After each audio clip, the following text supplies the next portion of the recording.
మహాదేవ శ్రీమాత్రే నమః. Welcome to our channel times భక్తి. తరచూ కూడా గోర్లు కొరుకుతూ ఉంటారు, గోర్లు కత్తిరించుకుంటూ ఉంటారు. ఎప్పుడు పడితే అప్పుడు ఈ గోర్లను కొరకడం కానివ్వండి, గోర్లను కట్ చేయడం కానివ్వండి, అదేవిధంగా ఈ యొక్క వెంట్రుకలను కావచ్చును, వెంట్రుకలను కూడా ఏ రోజులో కట్ చేసుకోవాలి అనేటువంటిది కానివ్వండి, లేదా ఇలాంటి సందర్భాలలో కొన్ని మనకు ముఖ్యమైన విషయాలను తెలుసుకుందాం. తరచూ కూడా గోర్లు కొరకడం ద్వారా కుజునికి సంబంధించినటువంటి ఇంపాక్ట్ అధికంగా ఉంటుంది. కుజ దోషం పెరిగేటువంటి పరిస్థితి ఉంటుంది.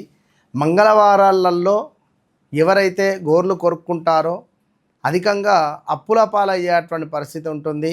సో తరచూ గోర్లు కొరకడం కావచ్చును. అదేవిధంగా ఇందాక గోర్లు కొరికేటువంటి సందర్భాలలో మనకు మంగళవారాలు నిషిద్ధం అని చెప్పుకోవడం జరిగింది. అదేవిధంగా శుక్రవారం రోజు చేయడం ద్వారా అలక్ష్మి రావడం జరుగుతుంది, లక్ష్మీదేవి వెళ్ళేటువంటి పరిస్థితి ఉంటుంది.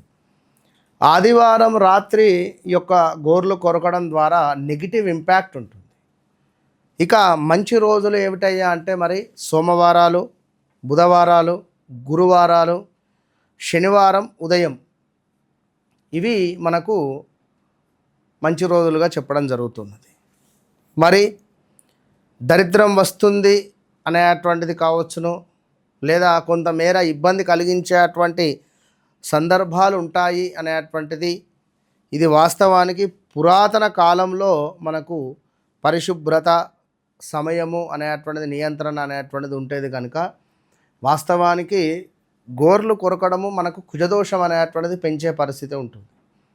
కనుక ఈ గోర్లు కొరకడాలు, ఈ వెంట్రుకలు కూడా మంగళవారాలు, శుక్రవారాలు, అదేవిధంగా ఆదివారము రాత్రి సమయాలలో కట్ చేసుకోకూడదు. ఏమైనా ఇప్పుడు చేతబడి క్షుద్ర పూజలు చేసేటువంటి వారికి ఈ ఆదివారం రాత్రి సమయంలో ఒకవేళ మన వెంట్రుకలు దొరికితే కొంత వారు తప్పకుండా కూడా నెగిటివ్ దృష్టి అనేటువంటిది ఉంటుంది. ఏది ఏమైనప్పటికీ కూడా కొంత పరిశుభ్రత అనేటువంటిది అవసరము. సో ఎవరైతే ఈ గోర్లు కొరుక్కునేటువంటి వారు ఈ యొక్క అదేవిధంగా వెంట్రుకలను కట్ చేసుకోవాలి అని అనుకునేటువంటి వారు తప్పకుండా ఈ విధంగా చూసుకొని ముందుకు వెళ్ళండి. కొందరికి వెంట్రుకలు అధికంగా ఊడిపోతూ ఉంటాయి. అదేవిధంగా బట్టతలికాయ వస్తూ ఉంటుంది చిన్నతనంలోనే.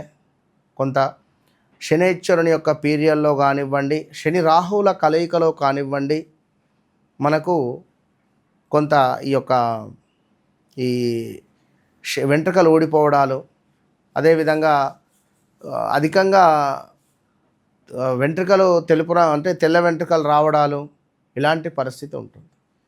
సో తప్పకుండా వ్యక్తిగత జాతకరీత్యా ఎలాంటి దశలో ఉన్నాం మనం అనేటువంటిది చూసుకొని దానికి సంబంధించినటువంటి రెమెడీస్ ఏమైనా చేసుకొని ముందుకు వెళ్ళడం ద్వారా ఎంతో కొంత ఫలితాలు అయితే మంచి ఫలితాలు కనపడతాయి. All the best.